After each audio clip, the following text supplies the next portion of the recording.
Welcome. I'm Amy Watson, a certified life after baby loss coach and mom to 2 babies in heaven. Join me as I show you how you can truly find yourself again. Together, let's knock off those rough, painful edges and learn to carry your grief so you can step forward into all this life has in store for you. This is the Smooth Stones Podcast.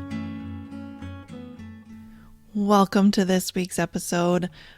I thank you so much for being here. I appreciate it so much. If you're loving the podcast, will you go give me a review, especially on Apple Podcasts, but on Spotify, also you can leave a review.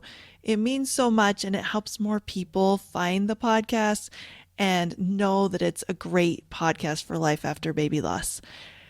I have one more reminder. We are going into Pregnancy and Infant Loss Remembrance Day and the 4th anniversary of the Smooth Stones podcast. We're celebrating by reading your baby's names and the lessons they've taught you. If you go in the show notes, you can submit a form that will tell me about your baby, and I'm going to read it on the air next week. I need all those submissions in by the 8th so that I have time to put everything together and record. So please go submit your baby's name. It would be my honor to be able to read about them and share them and say their name. As a bonus and a thank you for being here, I'm going to be giving away some birthday presents. I just love sending things in the mail. I honestly do. I even like going to the post office. And so I've got some great prizes and presents that I'm going to be sending out to some of the people who have submitted. So go and do that. Let's talk about today's topic. Where I live in Utah, fall is in full bloom. And the other night I went out with my daughter. We needed to run an errand and I decided to splurge a little bit and go get a Starbucks caramel apple cider. Now, I am not a coffee drinker. I actually don't drink any coffee at all. So I don't go to Starbucks very often. But the caramel apple cider, I will highly recommend. It's so yummy, but it's been so hot. Even though it's starting to be fall, it's been really, really hot. And so that evening, it just felt like there was that little bit of chill. And so we went and got our drinks and it was so good. And I've been looking a lot more at recipes and things that we can eat now that it's cooled off a bit. And I personally am a huge fan of fall. I really like it, especially because I'm not a fan of being super hot. And so, yeah, I'm liking it as it changes. So I want to ask you, what is your favorite fall treat? What do you love? What are you looking forward to?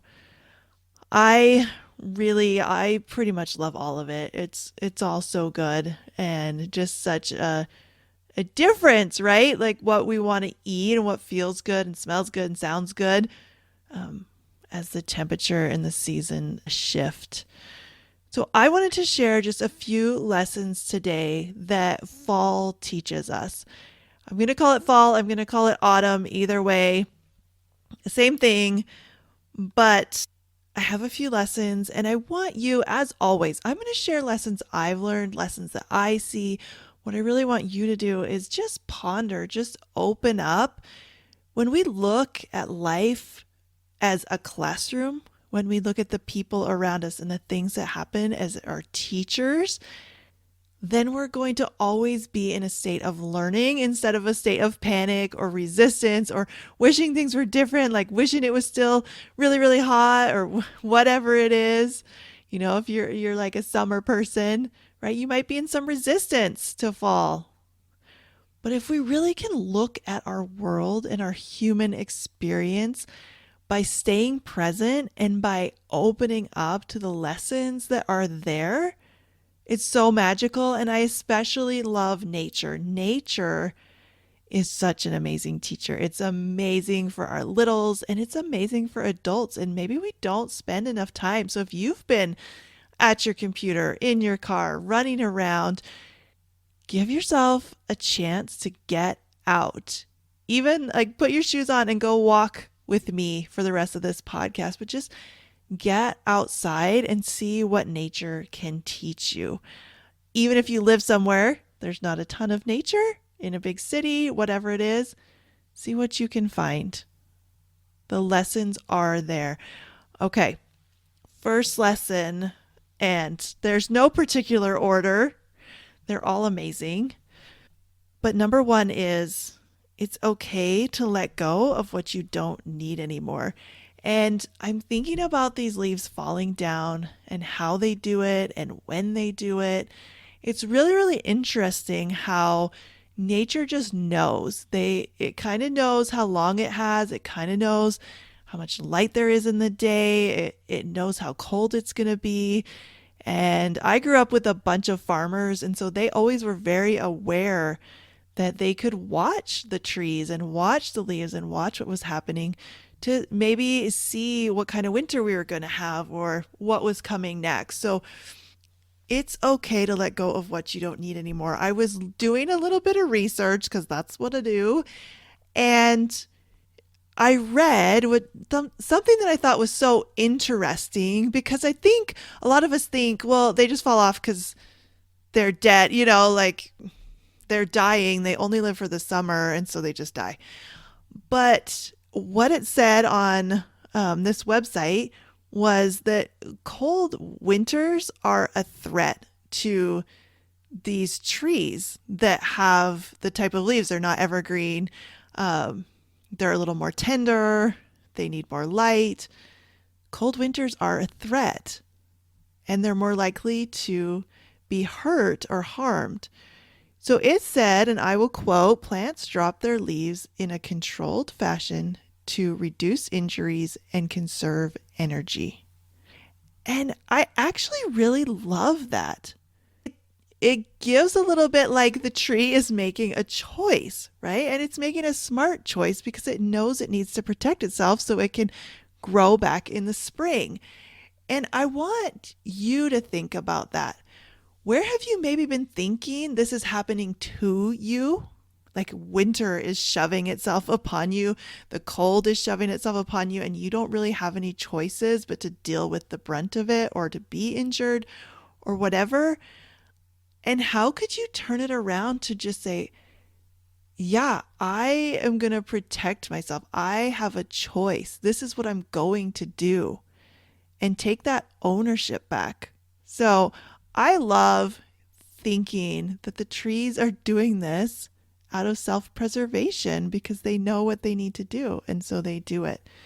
So good. So what can you let go of that you don't need anymore? It could be beliefs. It could be people.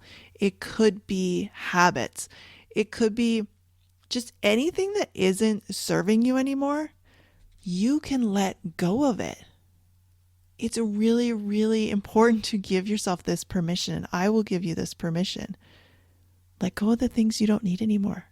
It really doesn't matter. You are the best expert on your own life. You know what's important and you know what's not important. So let it go. All right, number 2, we all need seasons of rest.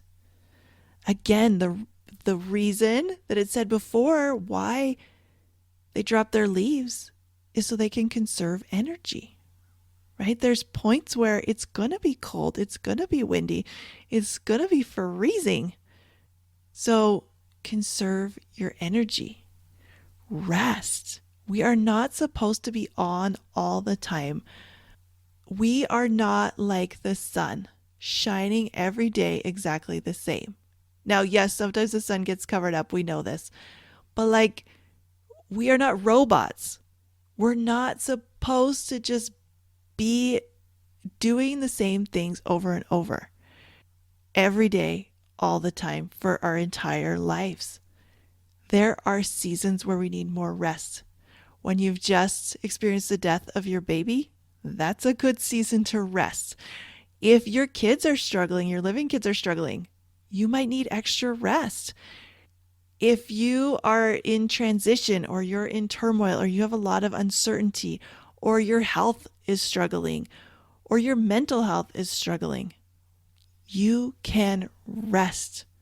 Or if you just recognize that you have been running so hard for so long, and you just can't do it anymore and you don't want to do it anymore, rest. Think about fall. Think about what happens. Think about this process of letting go and shutting things down one step at a time. Rest is productive. Rest is doing something. Rest is taking care of yourself. And rest matters. We need to tell ourselves this and believe it.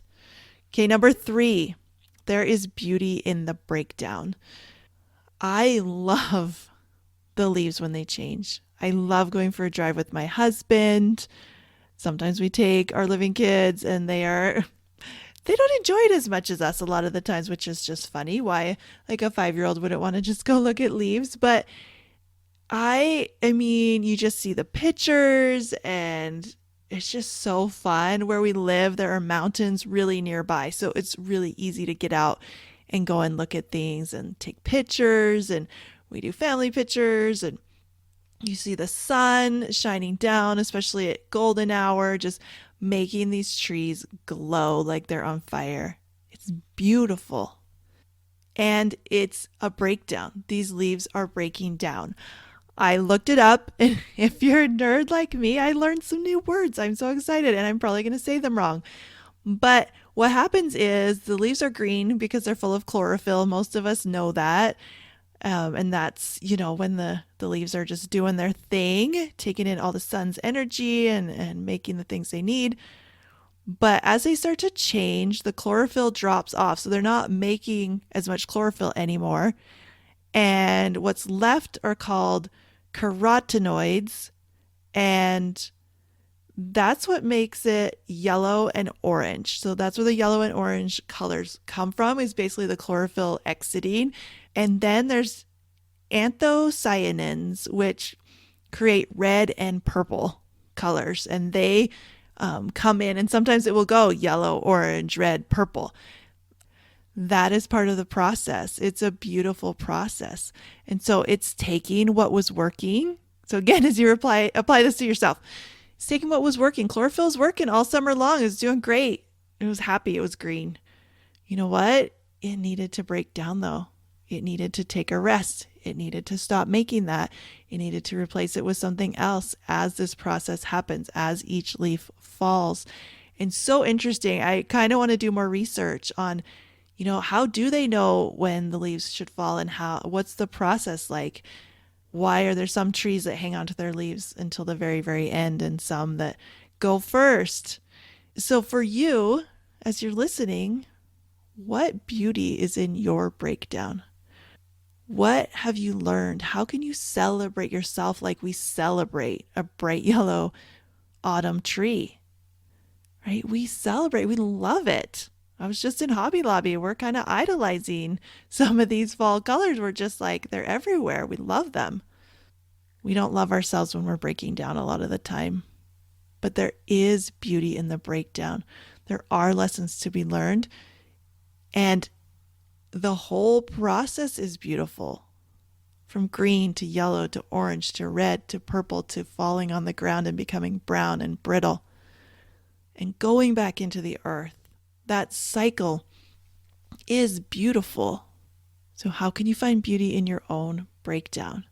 Whether it's little daily breakdowns or whether you're feeling at the bottom of a pit right now and you're trying to scrape your way up the sides. Find the beauty anyways. Number 4, when life gets dark, it's okay to turn inward. I love this one. I've kind of already touched on it, but we know that the reason the leaves start to turn and things start to change is because there becomes less sunlight. And it signals to the trees that winter is coming. And if you feel like things are getting dark or things are dark, you can turn inward.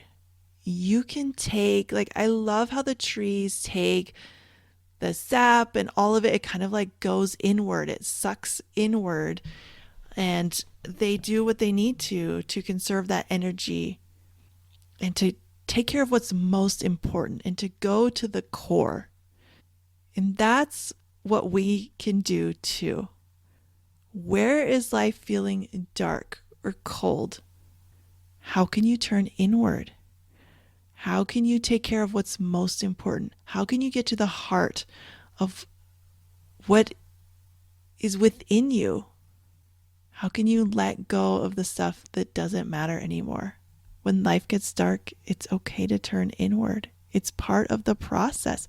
There's nothing wrong with you. I see people every day feeling like they're failing because they can't do what they used to do for whatever reason. You're not supposed to always do the same things that you did before. You're shifting, you're changing. There's a lot going on. And that is all okay. In fact, it's more than okay. It's what is supposed to happen.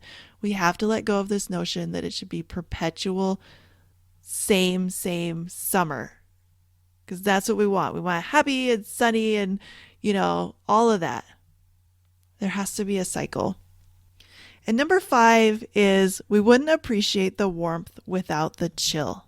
Now, I was talking about these amazing treats that we have, and it's so interesting how we do. Like when it's hot, we want to eat simple. We don't want to have the oven on. We don't want more hot. We don't want to use the crock pot.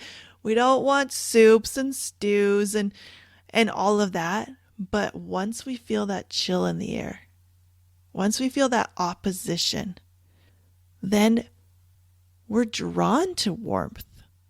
And those opposites really go together.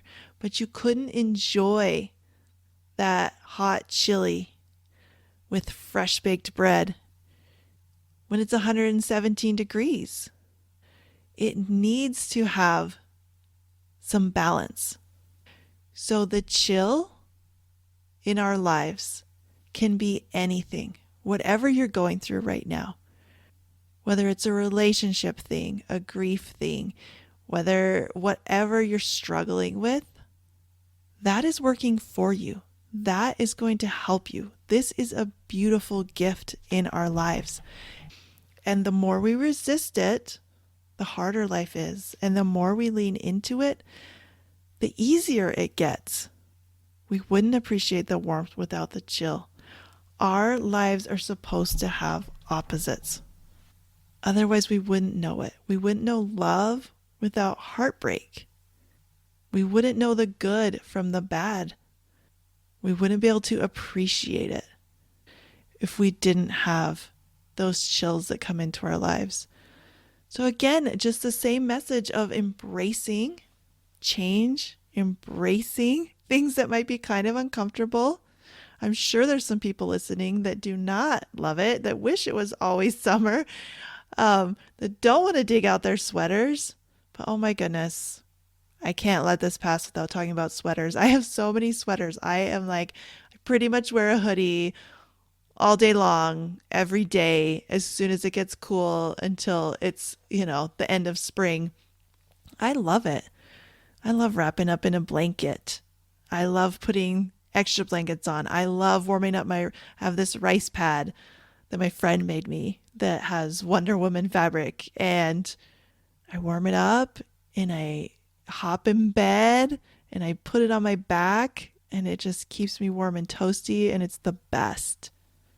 But we wouldn't get to enjoy that if there wasn't the change in the seasons.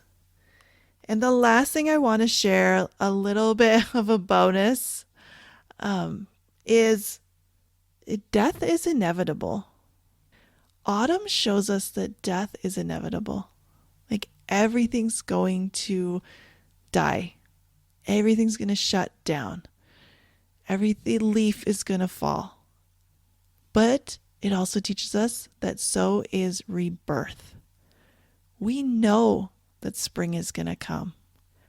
We know that if we draw inward, if we protect ourselves, if we let go of what's not helping us, if we see the beauty, if we do all of these things, there is rebirth. And I believe this for each one of us. If you are feeling fear or dread as we go into a darker season, Know that there's rebirth, but there's beauty where we are. You don't only get to be happy when it's spring. We have to live in the moment that we're in and live in the season that we're in. So I encourage you to look around you, get outside, take in these lessons. Even if you live somewhere in the world where you don't have orange leaves, there's still cycles. There's still flowers and palm fronds and all kinds of things that are going to die in a cyclical manner and regrow. There's lessons everywhere. I really, really encourage you to find them if you want to. And if you don't, that's okay too. But thank you for being here. I'm so grateful for Octobers. It's a beautiful season. I'll see you next time. Are you tired of feeling like your baby's death was somehow your fault? Go to smoothstonescoaching.com and get my free mini course, How to Stop Blaming Yourself After Loss.